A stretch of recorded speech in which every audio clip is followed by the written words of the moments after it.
Part 2. Alright, so Bram Stoker's Dracula is very unique in several means. Half of those being the themes that I talked about in the previous video. Secondly is how the book has been written. What makes it so different is that it is essentially a epistolary novel. Now, epistolary basically means a series of written documents by various people, be it journal entries, memos, telegrams, captain logs, just different pieces of information being cobbled together and presented to you in a non-linear format. Now, while most books at the time had been fairly linear in either like a first or third person, Dracula doesn't have one central character or even like two central characters. The central characters in this book each have their own viewpoints taking place at any given time. The first chapter of the book starts with the journal of Jonathan Harker, and when he is travelling through Hungary, into Romania, into Transylvania, and meeting with Count Dracula and his experiences along the way. The final part of the novel also takes place through Jonathan Harker's diary, and they are basically discussing what has happened through all this time, because the timeline of Dracula is like the better part of a year. So it takes place through the viewpoints of Jonathan Harker, Mina Murray, Van Helsing, Seward, Lucy Westenra, as well as a couple of her suitors. And actually, suspiciously enough, the only character that doesn't necessarily offer a personal viewpoint is Quincy Morris, who also just happens to be American. Because most of the other characters are British, right? So Quincy Morris is another one of Lucy Westenra's suitors. And while Arthur Homewood and Jack Seward, both of which are two of Lucy's other suitors, are British, Morris is American. I just find that really, really fascinating, because there's been a theory, right, that somehow Morris was connected to Dracula, like he was facilitating Dracula's activities. Now, this hasn't been confirmed or anything like that, so I'm not going to go into that particular dark corner, but it's an interesting thing to consider once you really think about it. But going back to the book itself, so given it takes place through various viewpoints, there is a sense of conflicting evidence. You will get a couple of articles from either a newspaper or a journal entry written by a character, and a couple of things are different, like the appearance of Dracula somewhat fluctuates depending on who is discussing it. That's very fascinating, because when something is going on, there's always going to be conflicting and different stories happening. Like when you watch the news, you know, say if you compare something by Fox to say CNN, I'm sorry for the very poor examples here, but different sources outline different elements. Right? So when Harker first meets Dracula, he describes Dracula as a very old man, but he's also, you know, very sort of slim, and still there is a sense of vitality about him, but he's very sort of crotchety and very old, and you know, he's a husk. He's almost a husk of a man. But later on in the novel, Dracula is described as being still very tall and slim, but he has the appearance of youth. Now, that is explained by Van Helsing's information that blood helps the regeneration process of vampires. So that part is explained, but then you have, when Dracula appears in London, when he makes his grand appearance, like, he has been on a ship for about the better part of a month, and you see his influence on the weather. Like when he is on the Demeter, like it is pretty much foggy. Like that is him using his powers to you know, tilt the odds in his favor. But when he's in England, like there's no sort of real mention of a fog. But when Mina comes across Lucy being feasted upon by Dracula, like, even though she doesn't see like the particular details, she can still make him out quite well. So it's a very, such is the nature of when an incredible event is happening, you're going to have different people saying different things, but it's always going to be about the same thing. You got to sort of pick your way through, what these people are saying and trying to find a common thread. And I feel that was intentional on the part of Stoker. That was him basically, putting forth this idea about unreliable information and unreliable narrators. Now, he isn't necessarily questioning the integrity of the characters, because he's basically made most of the lead roles to be heroic, okay? What they do is in the best interest of, humanity and each other. But still, it's a very sort of, it kind of puts you, the reader, off balance, right? I found myself sort of flipping back and forth between the books, saying, what? So this was happening while this was happening? Or what? Why was this person doing that at this particular time? What was Dracula actually doing? Why was he there if somebody else says he was somewhere else? It's... Once again, this is something you got to read in the text yourself, like to really sort of get an idea about what's going on. But I just thought I want to bring that out in the open, because that is Stoker's skill as a storyteller here. He makes you question what is really happening.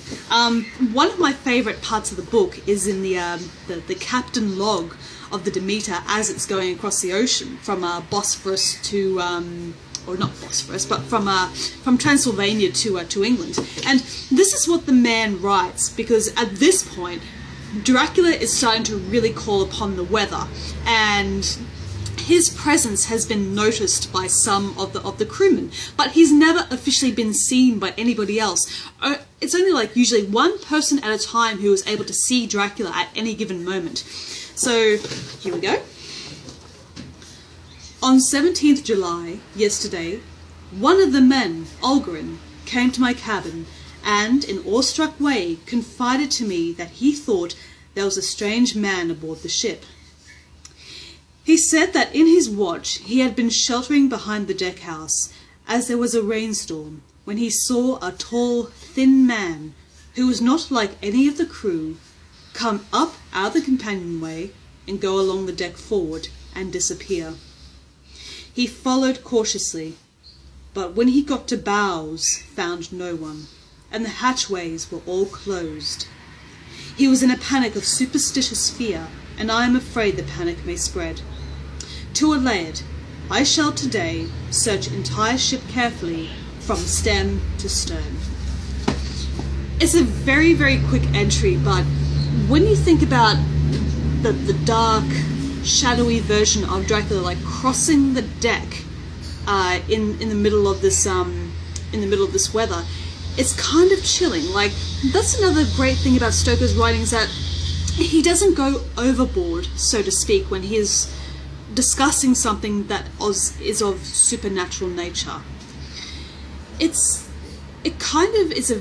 is a very, very subtle approach to horror, and it doesn't go out of its way to necessarily terrify you, but unnerve you. And when Harker is first being assaulted by Dracula's brides, like, he gets a feeling of arousal, but at the same time repulsion. Have you ever been in that sort of situation, like, say, in a dream, like, when you're confronted with something that appeals to you, but at the same time it is completely disgusting to you, and you can't explain why? Stoker's text is very dream logic in a sense. It appeals more to your senses rather than simply your own sort of intellectualism.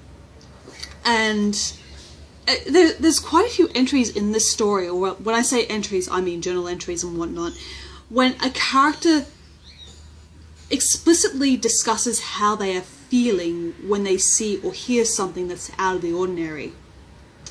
When Mina recounts her tale of being bitten by Dracula, she says that she felt compelled by Dracula, like when he's standing there threatening her. When he's standing over her saying, if you say anything, I'm going to kill your husband. And this is very, very frightening to her, but at the same time, she can't help but do what he says, because he has woven his spell upon her. He has firmly got her in his grip.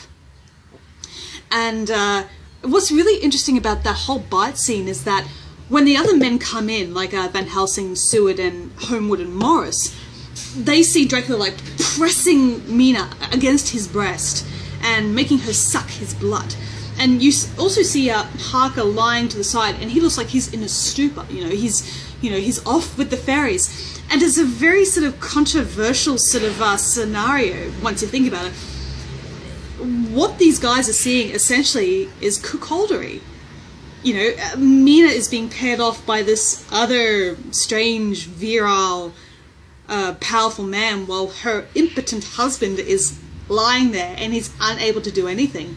And something else that's actually in the text, it describes how Dracula's shirt has been torn open. Now, was his shirt, did he tear his own shirt open, or did Mina do it? Because when Mina was discussing, what had happened, she says that the Count merely opened his shirt. He didn't tear it open. So when you think of a shirt being torn open, you think of shreds. You think of rips on the shirt and frayed ends and whatnot. But if somebody just opens their shirt, that's nothing.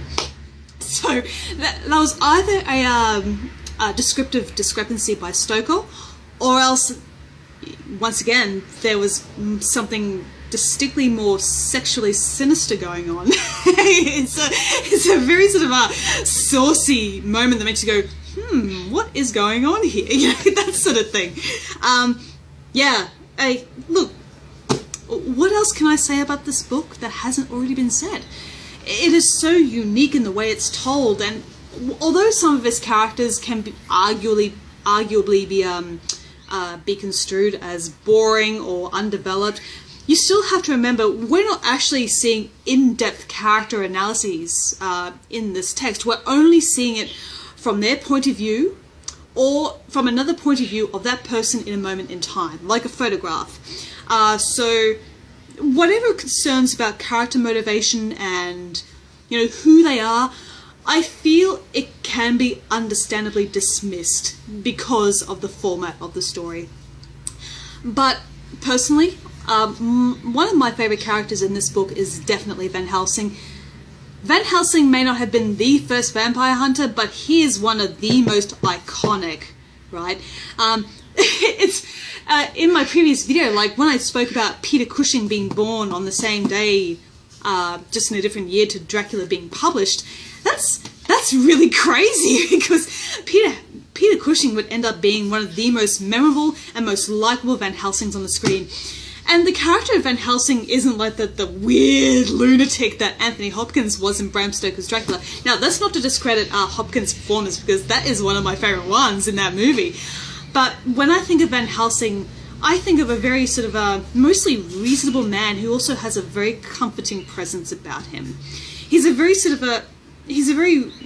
strongly built man, but he's not physically overpowering. He has a sense of accessibility about him. And while Peter Cushing is notably more slim, he still has the essence of what Bram Stoker wrote. And that is what makes the character so endearing, is that even though he's powerful, and he can be a little bit freaky when he's talking about all this extra sensory sort of stuff, you still feel you can rely on him. It's a very strange balancing act, but it's still a very, very wonderful one. The other one, of course, for me being Mina Murray. It's amazing how this woman was able to keep herself together for as long as she did while she was being, controlled by Dracula. It's just, even though she's, she has the mind of a man, what the fuck does that mean? she still, as I said, she still retains a sense of dignity about her. She refuses to allow herself to give in to Dracula for as long as she possibly can. This book is amazing, alright? If you have not read this, for the love of God, do it! even if you ultimately do not like it, you can still say, yes, I read Bram Stoker's Dracula, and you know what? That's what makes you cool in my book. If you can read Dracula, you know what? I think you and I could do some dinner. Okay, guys, so that was my two-parter, and once again, I sincerely apologise if I've gotten on your nerves by ranting, but such is the power of Bram Stoker's novel. And may it live ever on. Bye-bye now.